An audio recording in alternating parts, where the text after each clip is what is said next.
Hello friends, just in classes में आपका स्वागत है। आज मैं आपके सामने भारतीय संविधान की तीसरा पार्ट जो सीरीज चल रही थी वो लेके आया हूँ, जिसमें आज हम जानेंगे भारतीय स्वतंत्रता अधिनियम 1947 और उसी के साथ हम जानेंगे जो प्रारूप समिति ने जो प्रस्ताव रखा है उसके बारे में। उन्होंने क्या प्रस्ताव रखे और क्या वाचन हुए उनको हम आज जानेंगे। तो आज लेट्स शुरू करते हैं। भारतीय स्वतंत्रता अधिनियम 1947। भारतीय स्वतंत्रता अधिनियम 1947। इसमें जाने के मुख्य क्या प्रावधान थे। तो इसमें मुख्य 3 प्रावधान थे।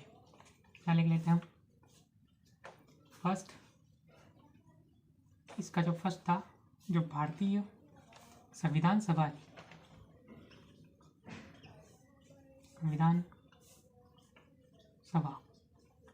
ये होगी संप्रभु,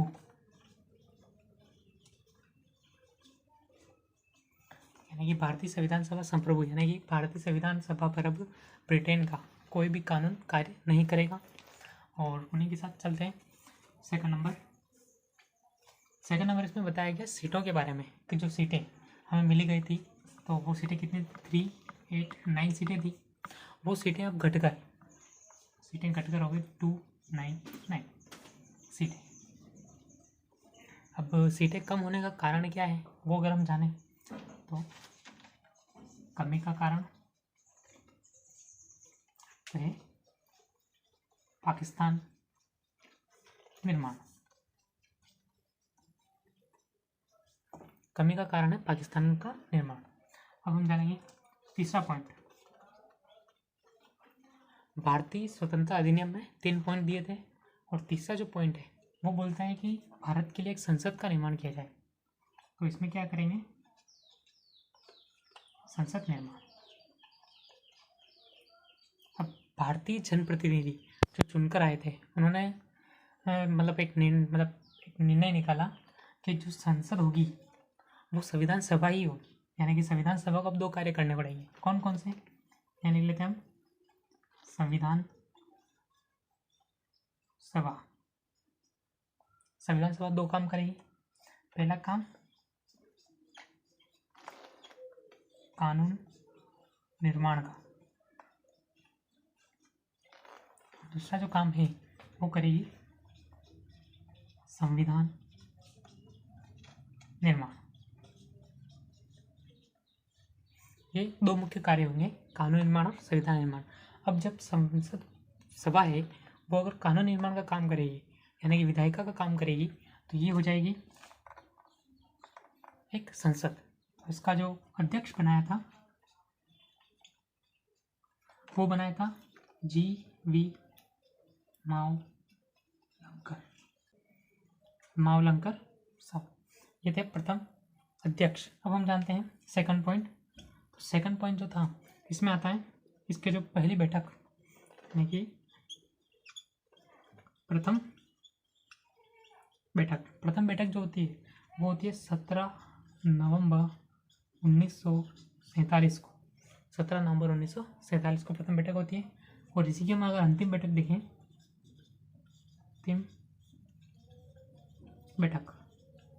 अगर इसकी हम अंतिम बैठक देखेंगे तो ये जो चलती है ये 1951-52 के चुनाव तक, यानी कि नई संसद भवन के चुनाव होने तक ये चलती है, जिसकी अंतिम बैठक होती है। फिर हम आते हैं संविधान निर्माण के बारे में। तो संविधान निर्माण के जो अध्यक्ष बनाया गया था, वो अध्यक्ष कौन थे, डॉक्टर राजेंद्र प्रसाद, ये इनके अध्यक्ष थे। अब हम जानते हैं अध्यक्ष तो ये हो गए। अब इनकी जो प्रथम बैठक होती है,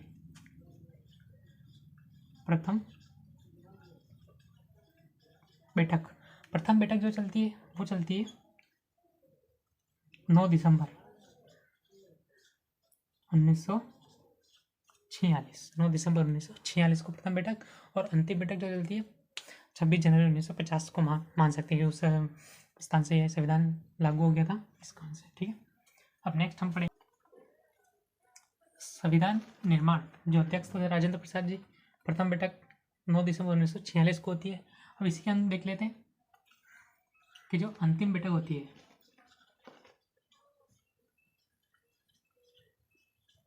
मुख्यतः जो मान सकते हैं हम वो होती है 24 जनवरी 1950।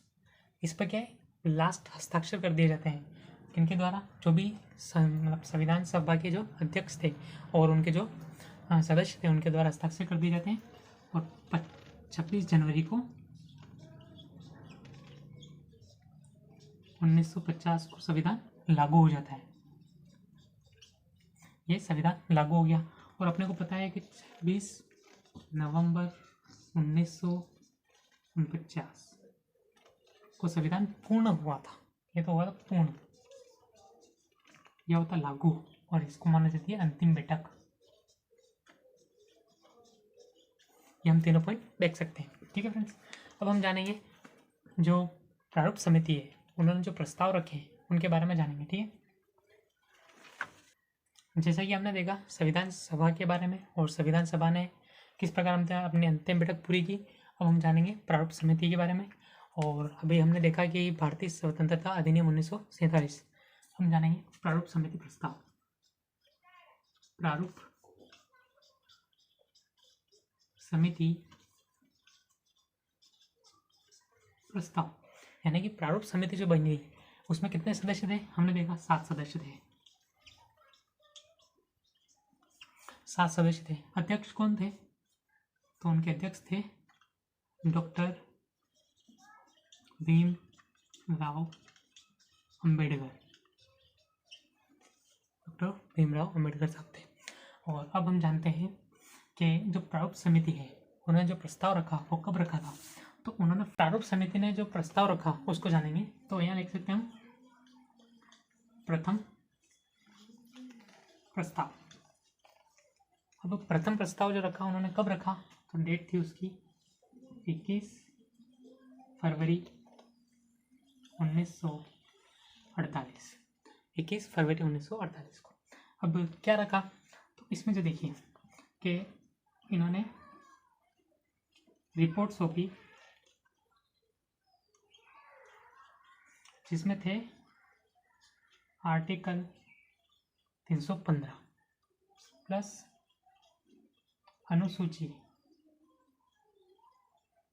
अनुसूचियाँ थी वो थी 8। ये इन्होंने प्रस्ताव रखा। अब इन्होंने क्या किया, इसे प्रस्ताव को 8 माह के लिए जनता और संविधान सभा प्रतिनिधि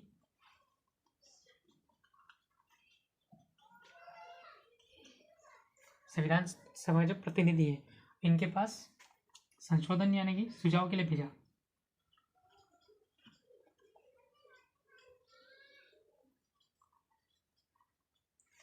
जनता और इनसे यानी राय मांगी, एक तरह से सुझाव मांगा कि इसमें कोई गलती हो तो आप बताएं या क्या संशोधन करना है। तो ये तो आता है 8 माह के बाद अक्टूबर माह में।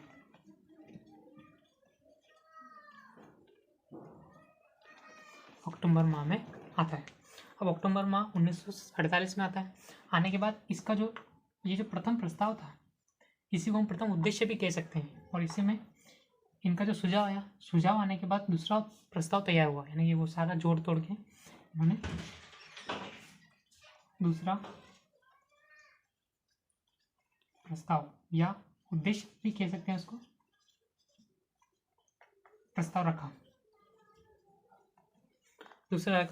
दूसरा रखने के बाद अब इस पर क्या होता है, वाचन प्रक्रिया होती है। वाचन प्रक्रिया कैसे, संविधान सभा के अंदर समस्त जो प्रतिनिधि हैं उनके सामने इनको प्रस्तुत किया गया, यानी कि प्रारूप समिति के अध्यक्ष द्वारा इनको बोला गया और इनके जो वाचन हुए, यानी इसमें और कुछ संशोधन होना है या नहीं होना है, इसके बारे में हम जानें।